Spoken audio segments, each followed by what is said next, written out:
Hello, আসসালামু আলাইকুম। প্রিয় ভাই ও বোনেরা, আশা করি নিশ্চয়ই ভালো আছেন। মহার্ঘ ভাতার আজকের সর্বশেষ আপডেট। মহার্ঘ ভাতা প্রদানের সিদ্ধান্ত বাতিলের প্রতিবাদ জানিয়েছে জেবিএপি। এই নিউজটি সকালের সময় প্রতিবেদনে প্রকাশিত হয়েছে।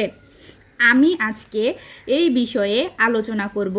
ভিডিওটি শুরু করার আগে আপনাদের কাছে বরাবরের মতো একটি অনুরোধ, আপনি যদি মহার্ঘ ভাতার প্রতিদিনের সঠিক তথ্য পেতে চান তাহলে আমাদের এই চ্যানেলটি সাবস্ক্রাইব করে রাখবেন।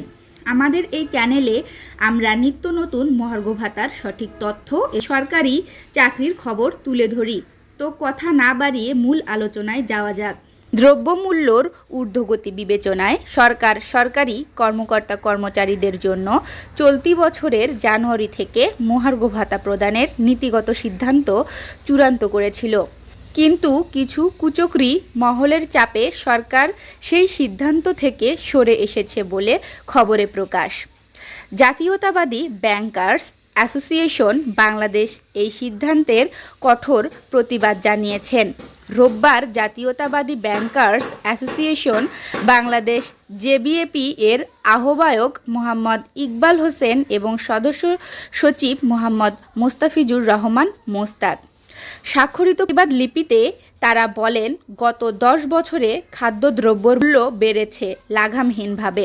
সেই তুলনায় সরকারি কর্মকর্তা কর্মচারীদের বাৎসরিক বেতন বৃদ্ধির হার সামান্যই, মূল বেতনের মাত্র 5% হারে। প্রতি 5 বছর অন্তর পে স্কেল দেওয়ার নিয়ম থাকলেও 10 বছরে কোনো পে স্কেল দেওয়া হয়নি।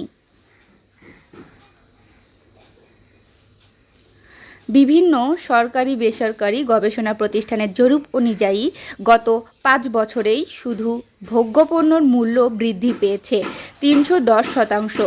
গত 10 বছরের হিসাব ধরলে এ সংখ্যা 500% ছাড়িয়ে যাবে।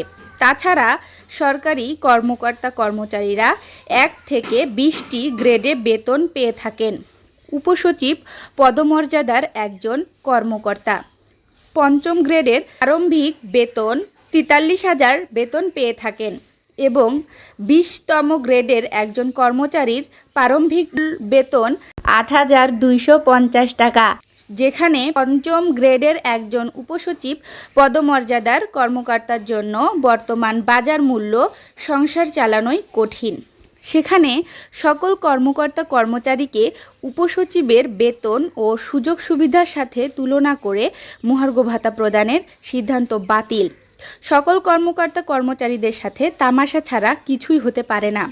মহার্ঘ ভাতা প্রদানের সিদ্ধান্ত বাতিলের পরিবর্তে অবিলম্বে চলতি বছরের জানুয়ারি মাস থেকে রাষ্ট্রায়ত্ত ব্যাংকের কর্মকর্তা কর্মচারী সহ সরকারি সকল কর্মকর্তা কর্মচারীদের জন্য 30% মহার্ঘ ভাতা প্রদানের সিদ্ধান্ত কার্যকরের জোর দাবি জানান তারা। ভিডিওটি ভালো লাগলে সাবস্ক্রাইব করে পাশেই থাকবেন।